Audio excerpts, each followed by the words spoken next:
हरिनपुर नाम का एक गांव था। वहाँ सोनिया और हरिया नाम के पति पत्नी रहते थे। हरिया कुछ काम धाम नहीं करता था, पूरा दिन गांव में इधर उधर मंडराता रहता था।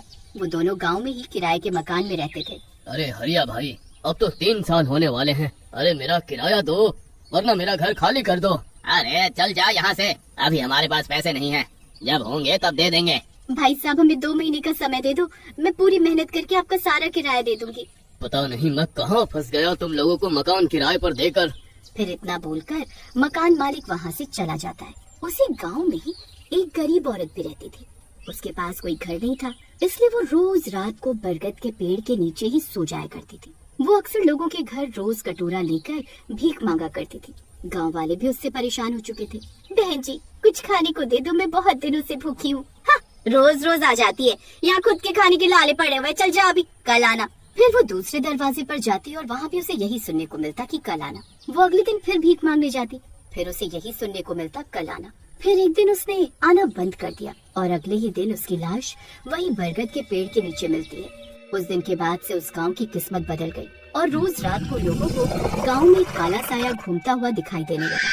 सभी का मानना था कि ये उस औरत का साया है। रात होने पर सब लोग अपनी खिड़की से उस साये को छुप छुप कर देखा करते। फिर एक दिन रात को दरवाजे पर दस्तक होती है। अरे इतनी रात को कौन आ गया? अजी जाओ ना, देखो ना कौन है। अरे नहीं नहीं, मैं नहीं जाने वाला। रोज रात को बाहर वो काला साया घूमता है। अरे तो तुम जाओ। अजी आप इतने डरपोक निकलोगे, मैंने सोचा भी नहीं था। सीमा का पति रोज रात को 12 बजे फैक्ट्री से लौटता है, वो तो नहीं डरता, और एक आप हो। अरे चुप कर, मैं भी किसी से नहीं डरता। वो तो मैं बस मजाक कर रहा था। अरे क्या मुसीबत है यार, अरे ये कहाँ फंस गया मैं। हे भगवान, रक्षा करना। फिर जैसे ही हरिया दरवाजा खोलता है तो उसके होश उड़ जाते हैं। दरवाजे पर चुड़ैल कटोरा लेकर खड़ी होती है। अरे मर गए रे चुड़ैल, अरे अब क्या करूं? अगर मैं हिला तो ये मुझे खा जाएगी। तभी सोनिया झांक कर देखती है तो उसे भी वो चुड़ैल दिखाई देती है। वो पहचान जाती है कि ये वही भीख मांगने वाली औरत है। सोनिया भागकर हरिया के पास जाती है। अरे चुड़ैल, जाओ यहाँ से, कल आना। फिर जैसे सोनिया उसे कल आना बोलती है, वो चुड़ैल वहाँ से चली जाती है और साथ वाले घर का दरवाजा खटखटाने लगती है। अरे इतनी रात गए, कौन है? फिर रोहन दरवाजा खोलने जाता है। दरवाजा खोलते ही बाहर चुड़ैल खड़ी होती है।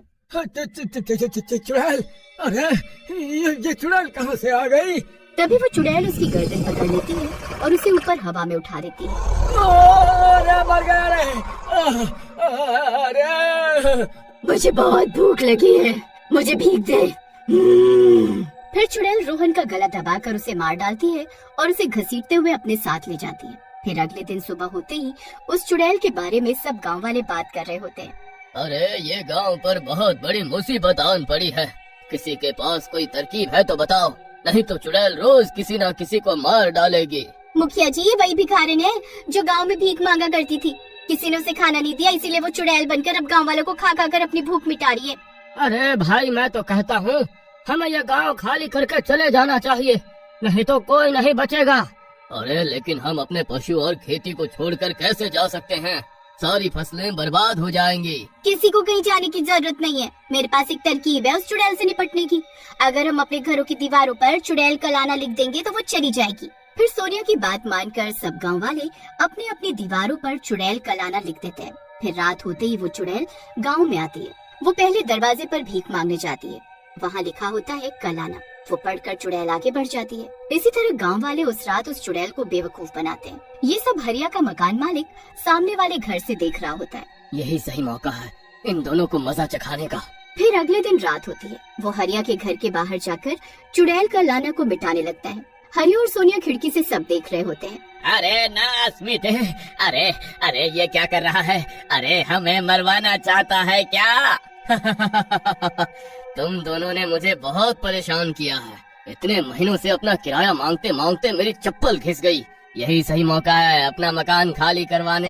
अरे भाई साहब, उसे मत मिटाओ, वो चुड़ैल आती होगी, वो हमें मार डालेगी।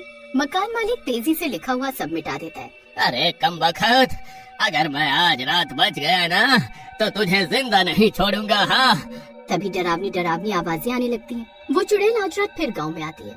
सब गांव वाले अपनी अपनी खिड़कियों से उस चुड़ैल को छुपकर देख रहे होते हैं। मैंने 2 दिनों से कुछ नहीं खाया है। तुम गांव वाले रोज बोलते हो कल आना, इसीलिए मैं आज आई हूँ अपनी भूख मिटाने। आज भूख मिटा कर ही जाऊंगी। अजय, अब हमारा क्या होगा? सबके घर के आगे तो कल आना लिखा हुआ है सिवाय हमारे। तभी वो चुड़ैल एक एक करके सबके घरों के बाहर जाती है, लेकिन चुड़ैल कल आना देख कर आगे बढ़ जाती है और फिर हरिया का घर आता है। वहाँ दीवार पर कुछ नहीं लिखा होता। ये देखकर चुड़ैल दरवाजा पीटने लगती है।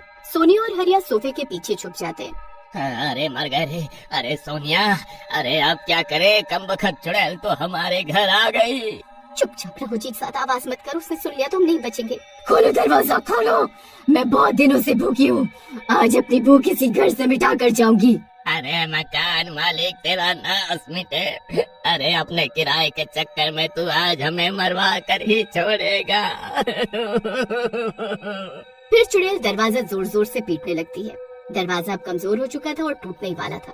मकान मालिक सामने वाले घर से ये सब देखकर खुश हो रहा था। अरे वाह वाह, आज तो मजा आ गया। जो मकान मैं इतने सालों से खाली नहीं करवा पा रहा था, आज वो काम ये चुड़ैल कर देगी।